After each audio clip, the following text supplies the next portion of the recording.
I am so sick of this conversation, but here it goes. Reparations. King Charles and Sir Keir Starmer are set to face a demand that the UK pays £200 billion in compensation for its role in the transatlantic slave trade. 15 Caribbean governments have decided to put slavery reparations on the table at the Commonwealth Heads of Government meeting in Samoa later this month. Of course they have. Who doesn't like being given pots of money because they believe they've been wronged? UN Judge Patrick Robinson even called the £200 billion figure an underestimation of the damage caused by the trade. He said that he was amazed that countries involved in slavery think that they can bury their heads in the sand on the issue, and stated once a state has committed a wrongful act, it's obliged to pay reparations. You know what this is, don't you? They've seen how woeful and weak our government is. They've watched Foreign Secretary David Lammy flippantly hand back the Chagos Islands, Labour using their vast majority to get policies through unchallenged. And these countries have thought, we're onto something here. David Lammy has also in the past said that he would take the responsibility of being the first Foreign Secretary descended from the slave trade incredibly seriously. He said that his Guyanese parents would not have believed their skinny son in NHS prescription glasses who got stopped and searched on the streets of Tottenham could end up reaching the Foreign Office. Sorry, but this sounds a little bit like we're in sort of chip-on-shoulder territory. That's just my view. David also tweeted, in 1833, Parliament passed the Slavery Abolition Act, £17 billion of compensation to slave owners for the loss of their property. My ancestors, the slaves, received no reparations. Some people simply do not know their history or do not want to know hard truths. OK, let me give you some hard truths, David. Even if we were to agree to reparations, who do we pay? Just because my skin is considered black doesn't mean I am one of the wronged party. This country is also full of people from all nations. Should they contribute to the pot paid just because they live and work in the UK? I mean, where do you think the money's going to come from? And for those receiving the funds, for all we know, they might be descendants of slave owners, because the trade did not happen without the cooperation of many from those very nations demanding the reparations. Unless we're all prepared to take a DNA test first so we can work out what our actual ancestry is and whether they were friend or foe to the trade, or whether many demanding reparations are in fact even Caribbean, then how do we ascertain who gets what? You see, the problem with this is that not all Caribbeans are innocent. Being black doesn't make it so. Many benefited from the slave trade, and to carte blanche blame it on the UK and demand a ludicrous sum is frankly naive. And I don't see why I, as a Ghanaian descendant born in Newcastle, living in the UK, should pay a penny towards it. And whilst the slave trade was an abhorrent, vile business, it brought some benefits to those nations. Have you factored that into the calculation, David? Ironically, it's not black and white.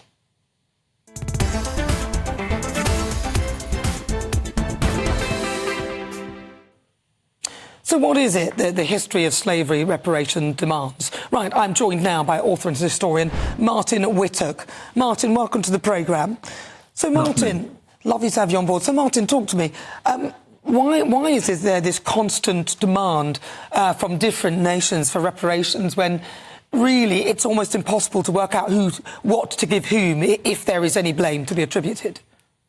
Well, as you say, it's certainly very, very complicated. But just to give people some sort of background in this, the moral and economic case that is made is that by the beginning of the 19th century, it's thought that the British GDP benefited about 11% of that GDP because of slavery. So effectively, about 11% of the gross British domestic product in the beginning of the 19th century was generated by people who over 200 years had provided unpaid slave labour. The second factor is that, as David Lammy pointed out, in 1833, a huge loan was taken out. The British government took out a huge loan and it repaid the slave owners, but it didn't compensate the slaves. And people may be shocked to discover that that was still being paid off as late as 2015. So we have a background in which the British economy, as other advanced economies, certainly gained huge advantage by unpaid labour, in our case, particularly in the Caribbean, and that the British government after government, was paying basically reparations, but to slave owners as late as 2015. And of course, nobody ever complained about that. So that's what this is the background to this. People saying, well, shouldn't there be some kind of recompense now for those communities that were damaged by slavery? That's what the debate's all about. But Martin, weren't some of those slave owners black? And some of them were from the Caribbean. So when you realise that not all of them were from the UK, how do you then determine who to give what, if you are even going to do that? Because some of those compensated would have been black owners.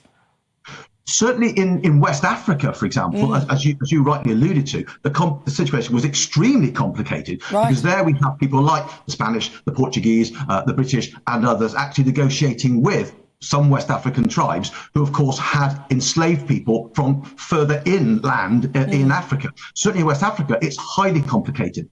In the Caribbean, I think it's less complicated because, without a shadow of a doubt, most of the economy there was driven by unfree labour. Now, there would have been some people who benefited from it, who were mixed race, but certainly the majority of people that provided the unfree labour were black.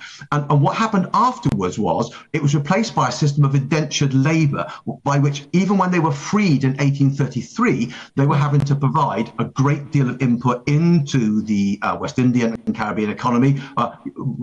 Basically, they weren't being paid the market rate by any means whatsoever. Well, at the same time, of course, compensation was going to the slave owners, not to the slaves. And that's the argument, that basically these communities have started so far behind because of treatment, particularly in the Caribbean, that something needs to be done now in order to bring them up to a level that's at least approaching some kind of equity, really. Yeah, but wouldn't some of the slaves have built infrastructure and things like that? There would be some sort of benefit to the people in those countries. And also, lots of people who are Caribbean and other descendants live in this country. So ultimately, the money that will be used to compensate them would be, the British taxpayer would be paying for this, surely. So if, for example, I was one of the people who was enslaved, or one of my descendants, I'm now paying money through my taxes to then pay for people who in another country for slavery. It's too complicated. You're certainly right in saying it's massively complicated. It's too complicated, it doesn't work. Yeah, well, indeed, it might not work. What I think is necessary, though, is I think that former slave-owning countries like ourselves, like France, like Spain, like other countries, do need to think about where their foreign aid budget is going, to what extent it's making up for the kind of damage that was done by slavery.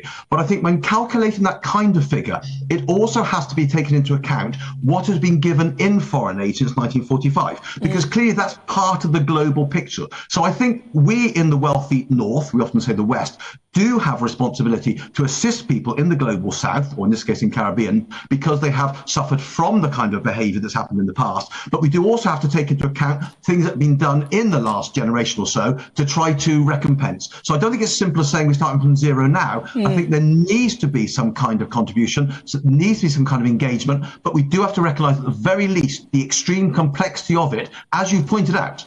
And how far back do we go? Because they can start there, but we could go further back when other people were enslaved and so on and so forth. But do you know what I mean? It doesn't. Yeah. None of it makes any sense. In your view, how far back should we go? Well, that's a very good question. I mean, obviously, there comes a point at which you have to say, well, how far into history can you sort of right the wrongs? Exactly. The only reason why I would say something about the transatlantic slavery and the current day is particular and peculiar is because in many ways the Industrial Revolution was driven by this kind of slavery, was assisted by the kind of slavery, and we live in that kind of world. So I would say the kind of world that we live in 2024 is one that's been directly related to the world that emerged after, let's say, 1750, 1760. And I think we are peculiarly connected. I think once you go back beyond that, it gets very, very difficult. But I think we are part of that modern world, if you like, that post-industrial world, which certainly did benefit. I mean, certainly in this country, although in my ancestors were working class, so obviously not a lot of the money flowed to them. But certainly people in institutions and in landowners in this country and elsewhere did benefit greatly. And I think it's that kind of conversation that needs to go on. But it doesn't have simplistic answers, as you rightly pointed out.